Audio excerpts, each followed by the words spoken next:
Après près de 6 mois de manifestations des Gilets jaunes, et après un grand débat national durant lequel il est allé à la rencontre des Français, Emmanuel Macron s'est exprimé face à eux jeudi 25 avril. Le président a défendu son action et celle du gouvernement. Est-ce qu'on a fait fausse route? Je crois tout le contraire. Et annoncé les travaux à venir. Notre projet national doit être plus juste, plus humain, afin de rassembler et de réunir. D'abord, en matière de représentation démocratique, Emmanuel Macron a confirmé l'instauration d'une dose d'environ 20% de proportionnel lors des élections législatives et la réduction d'environ 30% du nombre de parlementaires. Le référendum d'initiative partagée devrait quant à lui être facilité.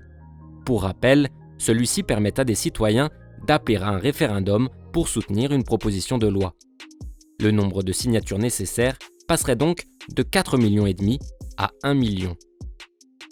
En revanche, Emmanuel Macron a écarté le vote obligatoire, le référendum d'initiative citoyenne, et il ne souhaite pas non plus reconnaître le vote blanc. Alors on peut avoir des projets dont aucun ne nous plaît totalement à une élection. Mais on doit choisir, parfois le moindre mal ou le mieux possible. Mais blanc ne résoudra aucun problème. Monsieur X, Madame Y, oui. Disant vouloir renforcer les services publics, le président a annoncé la fin des fermetures des hôpitaux et des écoles d'ici 2022.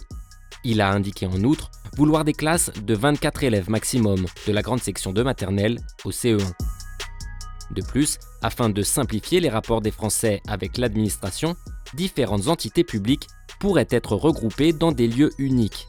Ces lieux, baptisés France Service, devraient être créés dans chaque canton d'ici la fin du quinquennat. Parce que pour nos concitoyens, c'est devenu illisible. Quand ils ont un problème de savoir s'il faut aller à la CAF, à Pôle emploi, ou si c'est la préfecture, ou si c'est la mairie et la mission locale. La simplicité, c'est la vraie protection. Le chef d'État a insisté sur la nécessité d'améliorer la justice fiscale. Il a évoqué une baisse de l'impôt sur le revenu, ainsi que la suppression de certaines niches fiscales. Il a en revanche confirmé qu'il ne reviendra pas, dans l'immédiat, sur la suppression de l'ISF. Cette partie de la réforme, je juge de mon devoir de la défendre. Et comme c'est une réforme pragmatique, elle sera évaluée en 2020 et nous regarderons son efficacité. Si elle n'est pas efficace, nous la corrigerons.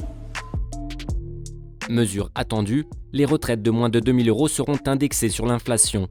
Le président a par ailleurs souhaité que la retraite minimale pour une carrière complète soit portée à 1 000 €.